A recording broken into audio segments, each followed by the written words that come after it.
mai go lescom chomhairle agus fáilte arás ara an ceta am ar an tábhair seo agus bhfuil am ahananta a ggóil thugad fáinne do jígras a héan agus do tioman a héan ar som na húnairí agus ar an scéim seo agus cumáile sin bhfuil am buíos a ggóil chuig an Tara Shinshire, Dara Breen, for Hunyan Chaman de Foster.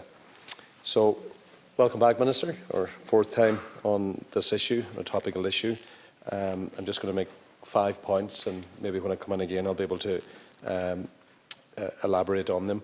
The first point is we need facilitators on the ground in Donegal with immediate effect in terms of disseminating information and in terms of filling a communication gap that exists at the moment, which is very, very difficult for homeowners. They're trying to navigate their way through this torture, and it is a torture, and it continues. And I think that's really important. Anne Owens from the Mica Group has been very consistent on this appeal. There were commitments made last summer. I know the Minister has mentioned that the outreach from the Housing Agency that's in operation, but people need to see this happening. They need to see people on the ground with immediate effect. Second thing, and I was delighted to hear the comment of your colleague, Minister Smith, in relation to the retrofit scheme, and I know we've talked about this off campus as well. The retrofit scheme, while welcoming it to be assimilating into the MICA scheme, it's really, really, really important that we don't add another layer of bureaucracy to what is already a quagmire and, in some people's eyes, an impossibility to peddle their way through this scheme. So if the retrofit scheme is going to be done in unison, let's do that. Let's work it into it, that it's not an extra agency or an extra department trying to look for different rules and criteria. This has to be part of the one scheme. Third point I want to raise is that homeowners who have paid the engineering fees, and the last time I was here I mentioned the mother and daughter in Donegal who have taken out a bank loan of €12,000 from the credit union. That is a lot of money. The mother is not earning, she's on a pension, the daughter is a carer, so they don't have money to be paying back this finance of 12 grand. So basically that money has to be paid back as a matter of urgency. The 17% holding back on the payment, that is too high. In fact, some people believe that it's actually as high as 25%. That has to be reduced. I know there's conversations going on to that effect as well. So it's really important that is addressed as a matter of priority as well. And the point and subject matter of raising this tonight in relation to the SCSI, I think the department made an error in what they did over 2 weeks ago in drawing up a terms of reference in consultation with the SCSI and not including the homeowners' voice. It was a mistake. It has eroded a confidence in a process that is already at a very vulnerable level, but it really, really has got the homeowners' backs up that they weren't part of that as well.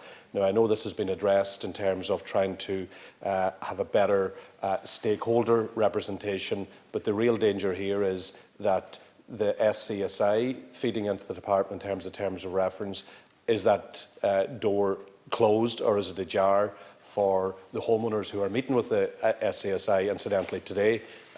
Can they still have their voice heard and be part of that terms of reference? So sinné fáinne an am seo agus bíma dearás the ragra héan. Gorma got lascan corda agus leis an teachta leis an ceist. I know we have discussed this, and I'll try and address, if not all of the issues, some of the issues you've raised, Deputy, in relation to this, and perhaps in closing, specifically in relation to the retrofit part of it. And again, just to thank you for consistently raising this issue on behalf of your constituents. I think it is, like you said, critically that we get this right for the communities that are affected by this. Minister O'Brien brought a memorandum to Government on an enhanced effective concrete block scheme on the 30th of November 2021, and it included an unprecedented suite of improvements to the current scheme, which removed the financial barrier to the scheme entry by simplifying and streamlining the application process. Increases in the grants available from 90% to 100% of allowable costs, and the maximum grant level from €247,500 to €420,000. Provides for a second grant in certain circumstances, introduces an independent appeals process and strengthens the certificate of remediation available to homeowners. Government approved the enhanced scheme, which is estimated to come in at around €2.2 billion. The revised grant calculation methodology will be based on the size of existing home using a cost per square metre. Up-to-date construction costs are an important consideration in that regard, and accordingly, the Society of Chartered Surveyors of Ireland have agreed to produce a report on the up-to-date construction costs for the type of remediation works carried out under the scheme on a variety of home types under the DCB scheme. The SCSI will be independent in their work, but in the interest of fairness have engaged with the Department on the matter and have agreed to hear a submission from homeowners on construction costs in the North West. I think that relates to the last point that you made to me. The specific grant rates will be implemented and will be set by the Department after the SCSI provide their independent advice. Construction costs within the SCSI report will be reviewed annually to reflect construction cost changes, and they are changing rapidly, as we're all aware. In relation to implementation of the enhanced scheme, Minister O'Brien has recently written to the PRO of the MICA Action Group on these matters, updating him on work undertaken to date in regard to implementation of the enhanced scheme. It is important that homeowners have the opportunity to engage on implementation of the scheme, and in this regard, John O'Connor, the former Chief Executive Officer of the Housing Agency, has recently been appointed to act as a liaison between the homeowners and the Department and his expert group on implementation of the enhanced scheme. Minister O'Brien fully understands the level of anxiety and apprehension around the scheme, given the scale involved and the homeowners' experiences of the devastation caused by the defective concrete blocks.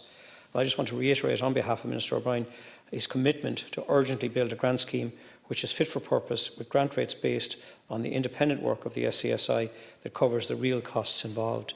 And again, I'll try and come back in on the reply on some of the other issues you've raised. Thanks very much, Minister. And look, that response is consistent with the information that the Minister has been sending on to me as well. And to go back and focus in on two elements, independence is used a number of times in this answer. That independence has been somewhat tarnished in terms of what's happened in the last 2 weeks. So it's very, very important that whatever submission that the homeowners make, that is not just seen as a listening exercise, but also if they have something to contribute, that has to be done in a very proactive way. And I think, you know, going back to 2014, when Paddy Coffey and myself sat in the room with officials from the Department of Environment at the time, there's been so many false dawns, there's been so many time frames, there's been so many months mentioned, there's been, you know, next few weeks this will be done, that will be done. We're all coming out of lockdown. We've all spent 2 years in lockdown in our homes, and people who are fortunate enough to have homes and houses to be in.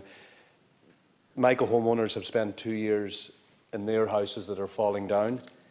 They need a time frame that is honest and upfront. And I know the Minister has said in a response to me that this is going to be completed in the spring, at the end of the spring, for the legislation to go through. I know the Attorney-General and his team are working really hard on this. I know they are making it a priority. They're meeting twice a week. But it's really important that whatever time frame we give, that we stick to it and it doesn't drag on. In the old Gaelic calendar, spring started in Ireland on the 1st of February. In the Northern Hemisphere, it's argued the spring starts on the 1st of March. So we need to be very careful about throwing out timelines that are not going to be met or will be met, and that is something I'd ask for as well, Minister Do. But once again, we have to help people navigate their way through this, and I think the most important thing today that needs to happen, people who are owed money from the engineers' costs need to be repaid, and lastly, facilitators on the ground as a matter of priority. Thanks, Minister. And, thanks, and again, taking on board the points you've made, Deputy, around the independence and the taking on board of those submissions in a proactive way. So we will take on board those points, and specifically around owners who've paid engineering costs. I think so. I do think we're moving into the space where we are getting close to a full, hopefully, a resolution, or moving towards a better resolution. And specifically, you've asked about the retrofit part of it as well. And just a number of specific aspects on the parameters of the scheme which are important to clarify. Foundations are being considered as part of the NSAI IS 465 standard review, and any future changes to that will be integrated into the scheme. The scheme is based on legal advice of a like-for-like remediation grant, and remediation options will adhere to building regulations. In respect of home upgrades, I can confirm that homeowners will be eligible for the newly revised SEI retrofit grants on the same terms and conditions as the homeowners. That was clarified by Minister Smith here earlier on as well. Significant work is underway to make the immediate improvements to the current scheme in parallel to legislate and implement for the enhanced scheme.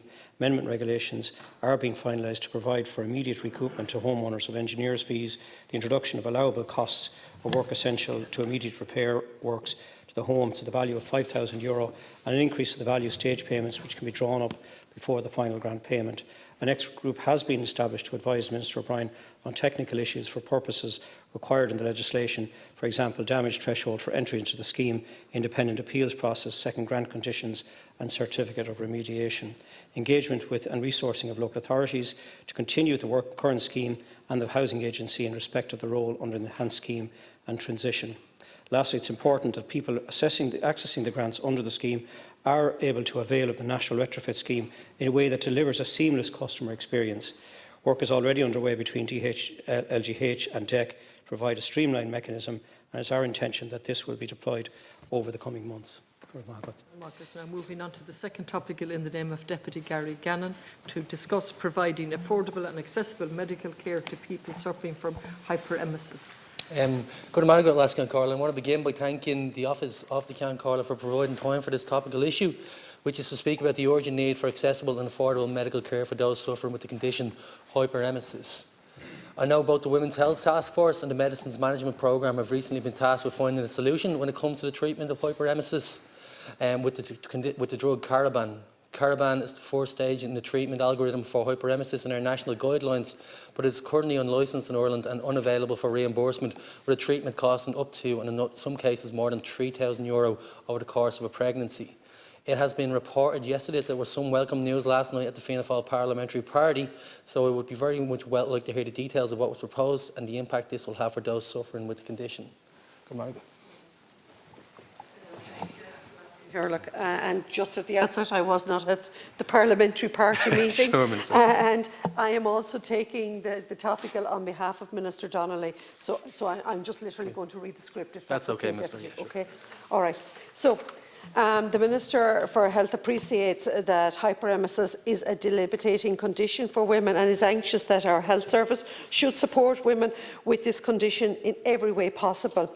Improving women's health outcome is a key priority for the Minister and this Government. We made a strong commitment to promoting women's health in the programme for Government and are fully committed to the development and improvement of women's health services. As part of the Women's Health Agenda, officials supporting women's health in the HSE and the Department of Health are working with the urgency to identify all the available options to better support this cohort of women. In the coming weeks, the Minister for Health will be bringing a Women's Health Action Plan to Government. It will set out a wide range of initiatives to support women's health, including mental health. On the question of access to medicines to treat the condition, unfortunately the situation is not straightforward. As the Deputy is aware, the HSE has a statutory responsibility for medicine pricing and reimbursement decisions under the Health Pricing and Supply of Medical Goods Act 2013.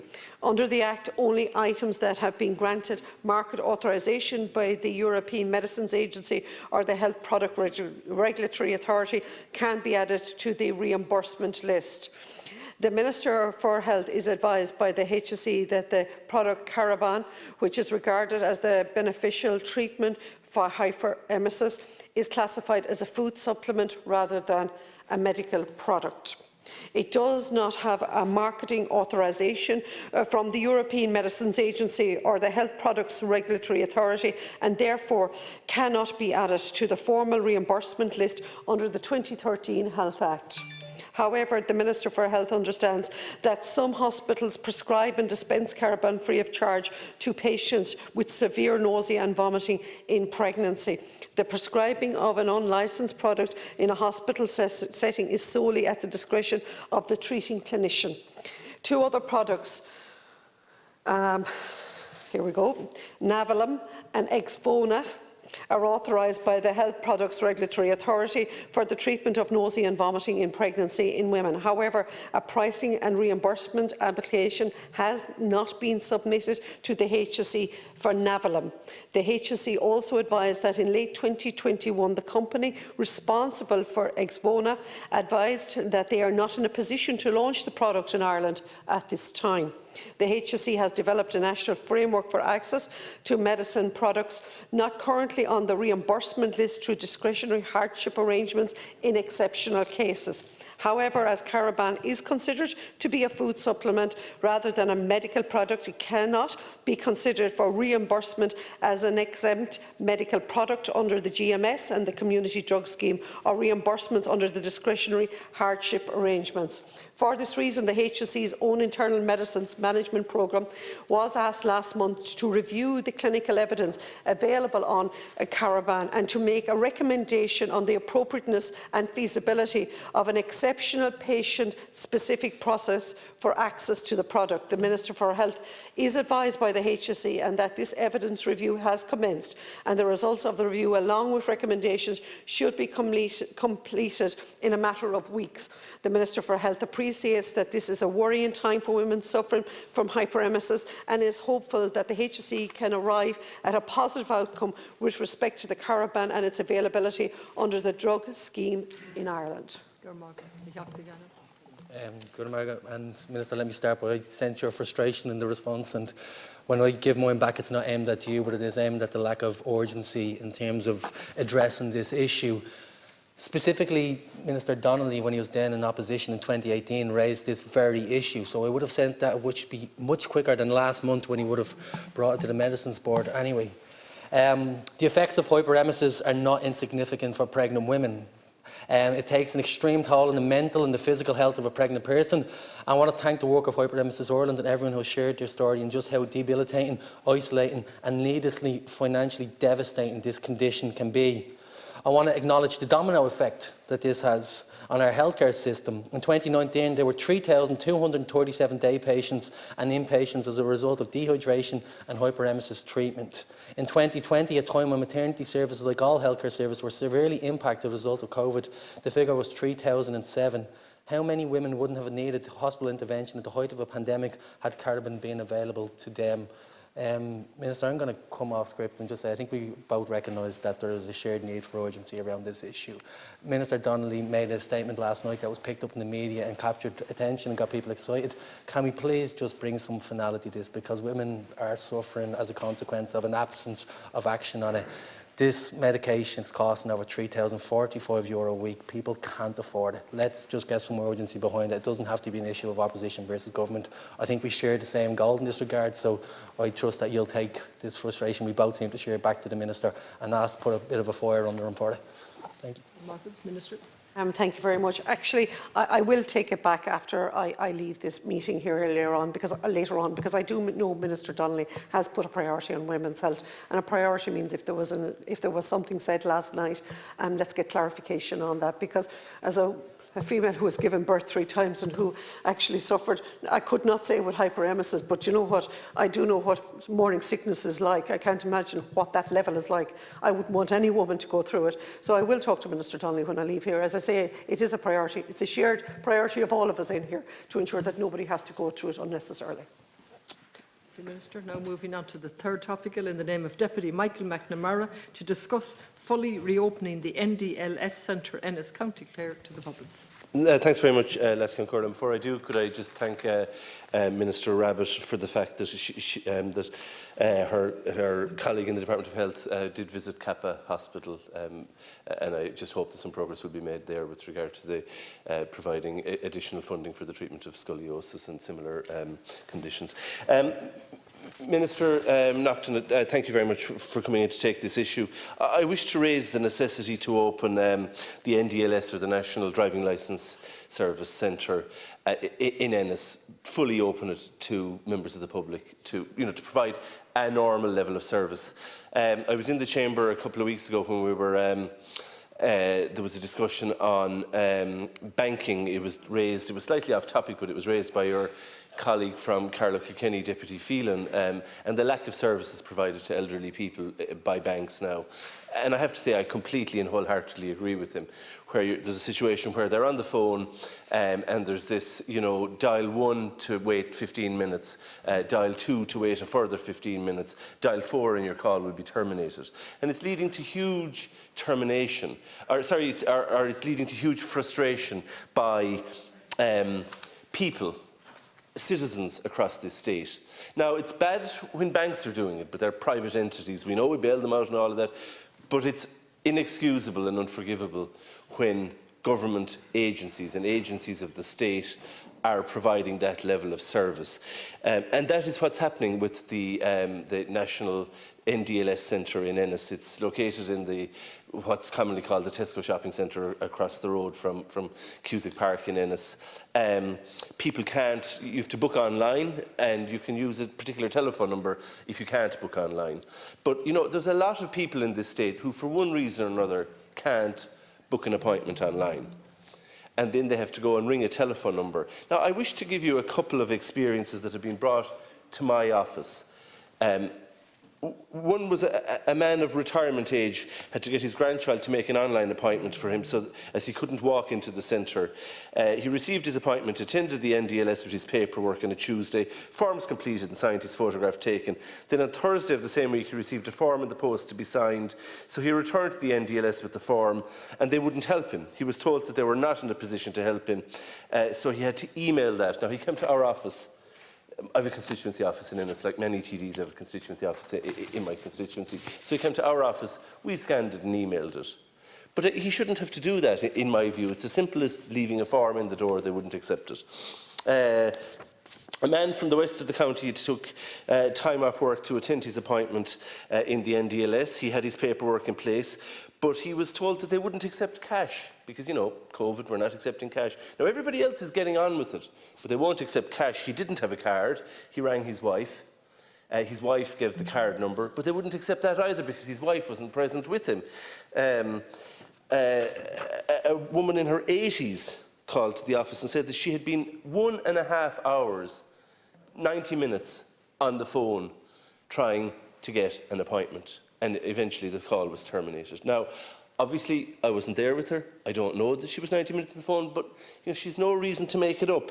But I do wish to give the details of something else that I can verify, and that's a woman of retirement age who doesn't have a laptop and computer, required her licence to be renewed.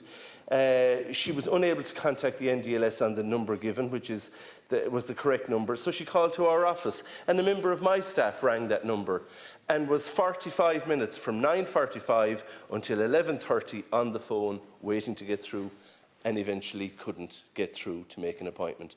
Minister, it's not good enough. Deputy. I'd like to thank the Deputy for raising the matter today. The NDLS, the National Driver Licence Service, which processes applications for and issues driving licences and learner permits, is the statutory responsibility of the RSA, and the service is provided under contract. NDLS offices across the country, as you know, closed to the public at the end of March 2020 to ensure the safety of the service's staff and the public using the service during COVID-19 pandemic. Services resumed on a phased basis on the 8th of June 2020. All NDLS centres are operating as normal to the public nationwide. Appointments must be booked to attend an NDLS centre and are made available through the booking system, which you've outlined, which is accessed through ndls.ie or the telephone number 0818 919 090. Appointments are available currently up to the 26th of March 2022. The walk-in service previously available was originally discontinued to ensure social distancing and compliance with occupational and public health requirements. Since then, maintaining an appointment-based service has facilitated the management of demand and capacity. Appointments are booked in 10-minute slots, and customers can be assured of the service within their allocated or their allotted time. Accordingly, the current NDLS contract, which was put in place with the front office service provider in 2021, no longer offers a walk-in service. The NDLS office in Ennis has always operated a 2-booth capacity. Currently, 96% of available appointments are booked for Ennis. However, with the recruitment of an additional staff member, capacity will increase shortly. No-show rates in January in Ennis were 12.3% of all booked appointments, and to date in February they're tracking at 13.3%. So these are the highest no-show figures in the country. There are 35.48% availability of slots nationwide, which is equivalent to 26,496 appointments. The NDLS front office has been challenged due to some absences due to COVID, but has maintained a full service with minimum disruption, with complete applications being processed within 3 to 5 working days. Due to the high demand for appointments, customers are asked to ensure that they attend at their appointed time. Where appointments are not held on time, this affects the service for following appointments. Where a customer no longer wishes to keep a booked appointment, they're asked to cancel that appointment so that it can be made available to others looking for bookings. An online service is available for all application types, and customers can apply or renew their driving licence or learner permit at ndls.ie. A verified MyGov ID account, which requires a public services card, is needed. The online service currently accounts for 45% of total applications. Further details can be found on the NDLS website, and I'd like to note that my department is not responsible for the issuing of those PSC cards. Minister. Thanks very much. Minister, what you've just told this House is that you've used a temporary reduction in service as a result of COVID to bring in a permanent reduction of service, which is what we've accused the banks of doing. And the RSA, which is an agency that is under the remit of your department, seems happy with this. That's outrageous. That there are no longer any, that you can't just go in and obtain a normal service. That COVID is essentially being used to downgrade services to people. Now, it's all well and good for those who can do their business online, and that's many of us. But what about those who can't? I'll tell you something else that's outrageous. It's the state of distress that people come out of that office in.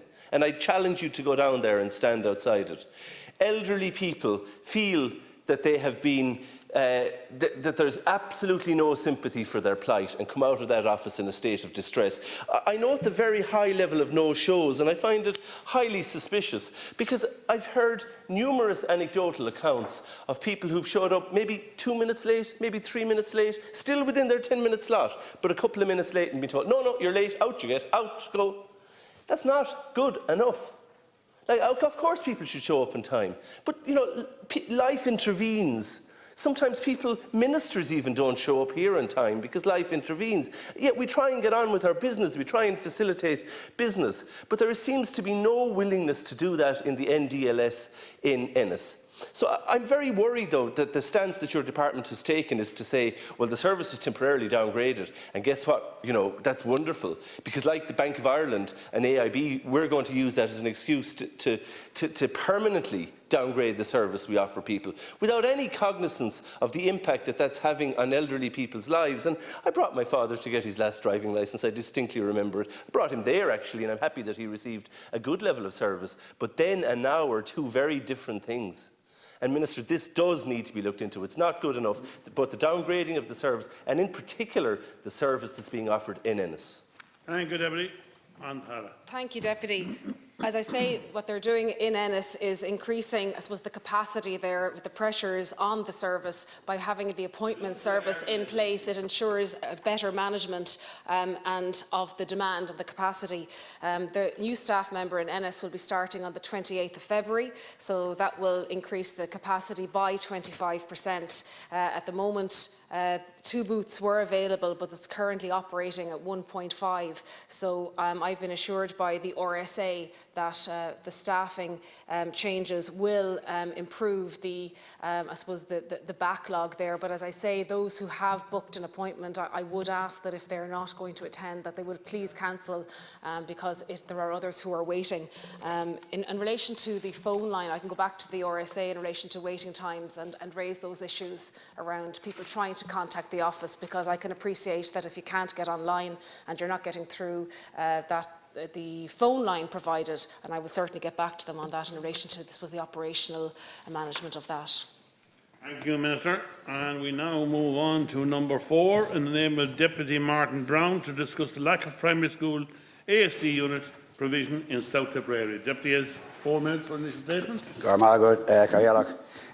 Back in September of last year, I raised with the Taoiseach how at the time no SD unit or classroom was available for primary school children in Carrick-on-Shore. In his reply at that time, the Taoiseach said to me specifically that there is no issue with resourcing ASD units, that extra classes are being opened and schools need to apply for the ASD units. Well, at the end of last week, parents were informed that it was not as easy as the Taoiseach made out, and that an application made by a Gaels called Carrick-on-Shore was unsuccessful. So let me go back to last September for a moment.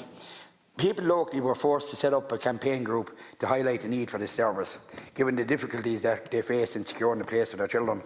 One parent in particular highlighted to me how she had been looking outside of her local area for an ASD unit which she could send her daughter to. She applied to 3 schools that had these units, all of which were outside of her area, and each of them told her that despite her booking 2 years in advance, they could not guarantee that she would get a space. It has since emerged that in the 3 or so years previously, as many as 20 people were found to have had to secure services outside of their area. However, the availability of spaces has dried up and the need for a unit in Carrick-on-Shore was never more pronounced. As I said, I raised it with the Taoiseach, who said there is no issue in resourcing ASD units. Well, an application was made by the local Gaels school last Friday. They were told the following: current demand appears to be met from the current established classes in the surrounding areas. The school and the parents were heartbroken and outraged at this because the reason given for the decision is clearly not based on the reality of the situation. Piltown, I have been informed, has 19 on the waiting list. Portlaw also has a waiting list. Moonkyne and Carrigean are also full, and there's no provision in Clonmel either. So Carrick-on-Shore and Clonmel, who combined have a considerable population base, is meant to make do with the services that are provided in smaller communities elsewhere. The truth is, that to say the requirement for Carrick-on-Shore is going to be met at existing ASD classes is simply wrong. I've also been told that when asked, one of the people who signed the letter that turned down the application could neither name or identify where the additional capacity they referred to was. This is an outrageous way to treat a community and indicates that the system is clearly broken and that children are to suffer as a result. There is also a feeling the lack of special education needs organisers in South Tipperary is putting Carrick-on-Shore and the wider area off the map. Or is it a case that it is seen as appropriate for a town bordering Kilkenny and Wexford to rely on existing services throughout those counties? Or is it right that children who have a specific need must attend mainstream classes because their particular needs are too much of a headache for the department? Either way, it is a complete disservice to the children and families of Carrick-on-Shore and the wider area of that part of South Tipperary to say that their needs can be met elsewhere when clearly they cannot. Can you tell the people of Carrick-on-Shore why it is seen as appropriate that the department to tell them that their needs can be met elsewhere when it clearly cannot, and why there is no C-note teacher to represent the people's needs? Margaret. Margaret, Deputy, and thank you for bringing this topical question today. I always relish the opportunity to talk about special education, particularly where there are areas that need to be addressed around the country. Just first of all, I will get into the specifics of your particular question, but just first of all around special education in general, we have an extensive budget that's gone up from 1.1 billion to 2.2 billion over the last number of years. In terms of special classes, and you're specifically asking about what I call special classes and some people call ASD units, we have now 2,148 special classes throughout the country. That is an increase of 386% since 2011. So it's an almost 400% increase. So I just want to show you the progress that has been made before I get into the detail of what you're talking about. We have 1,900 of those special classes which are specifically dedicated to autism, which, as we know, is growing exponentially, not just in Ireland but internationally. The NCSE, the National Council for Special Education, and the Department have been working extensively over the last 2 years to make sure that we have a streamlined approach. It's really important that there's short-term, medium-term and long-term planning where we take the population demographics into account, as well as the percentage of school-going children that will have an additional need, so that capacity is there in the future.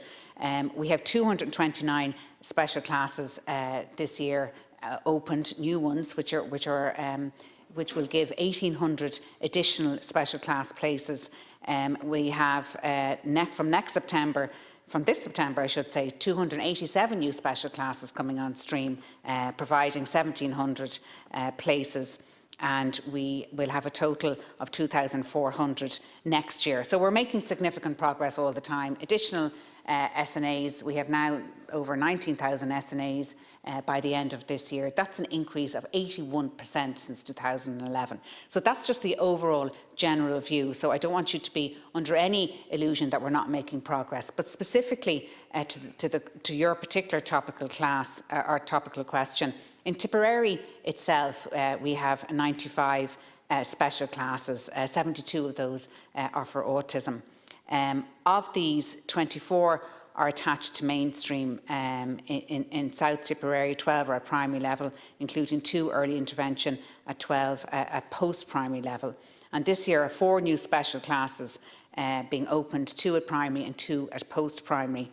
And from September, there will be 5 new special classes, 4 primary and 1 post-primary. There's also 8 autism special classes in the border counties, 6 primary and 2 post-primary in Kilkenny and Waterford, bordering Carrick-on-Shore. So they're within a 20-kilometre radius of town. It is important to stress, and I'll talk about the Gaelscoil, etc., when I come back in the second time if I don't get to finish it now. Education is a right under the Constitution, we know that, and we endeavour to provide that education to all of our children, but particularly children with additional needs. It's not always possible to provide special class places or indeed a special school or indeed a mainstream class within a particular area itself, but we do endeavour to try to do that. Now, I know that the department did look and pay site visits to a lot of the primary schools in Carrick-on-Shore, and we were told that there was no space that was available within those particular primary schools. I know, and you mentioned Portlaw National School and Carrigean National School. They have 6 places each, is my understanding, and they're in a location, a catchment area for Carrick-on-Shore and Waterford. I'll come in then the second time. Thank you. Thank you. Everyone. Gora Mahagod. I also want to point out that the level of demand for ASD units is more than likely going to increase in the near future because of the backlog in assessments and diagnosis. There are children currently in mainstream classes who have no choice but to be there because their needs are not being formally diagnosed yet.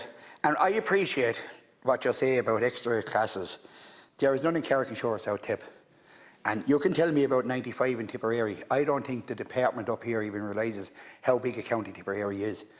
It is grand saying 95. We have the biggest inland county in Ireland. And 95 isn't enough as far as we're concerned. And it isn't enough that the parents are concerned. In one case, the family is trying to make preparations for their daughter's education. They also need finance to do so. Because of delays in getting formal diagnosis, the end of their daughter has been left in limbo. It's an utter mess, Minister, and I appreciate that the pandemic has caused backlogs in everything, but it cannot be used at this stage for every excuse or everything that's going wrong. I'm asking you that you need to look into the future. You need to be preparing for the demand that's going to increase and the responsibilities that are falling at the doors of you and your colleagues in the department. And again, Minister, I appeal you to put Carrick-on-Shore on your agenda and put it on the radar, because as far as I can see, it's been left behind, either out of convenience or because the system is broken. And the reply to Gaelscoil received indicates that the system is indeed broken, because the reasons for the refusal had no basis in reality and it's factually incorrect. And our children deserve better in Tipperary, not just Tipperary, around the country. Many have been through an incredibly difficult time during the pandemic, and you have a responsibility to them and their families to listen to their needs, address their demands and provide for them. Because, Minister, and I'm not laying the blame at you, Carrick-on-Shore has already been let down by the health system and the health department and the health minister with St Bridget's Hospital closing. Please address the issue of the ASD school or classes in that area, and at least give the people of Carrick-on-Shore some bit of hope. Go Margaret. And you're correct, Deputy. I do have a responsibility to listen to the needs of people living in various areas around the country in relation to special education provision, and indeed in Carrick-on-Shore. Just in terms of the assessment for children with additional needs, Minister Anne Rabbitte is my colleague in that department, in the Department of Health. She is aware of it. I know she's cleared the backlog by about 70%, is my understanding, and it's important that we work well together so that we have those assessments made before children avail of their education placements. Now, in relation to Gaelscoil, which you mentioned earlier on, I know that the National Council for Special Education has been engaging with them, particularly around their medium of instruction and also the interaction and the integration of students in mainstream and whether that's a possibility. I had mentioned some of the other schools like Portlaw National School and Carrickleen National School. Also Piltown National School does have one space for September also. The ASA is the additional school accommodation which is relevant where there is no existing capacity within the school to cater for children. And I do understand that the most recent application from schools in Carrick-on-Shore and in the school planning area for capital funding have been approved. So that may well indicate that there are special classes.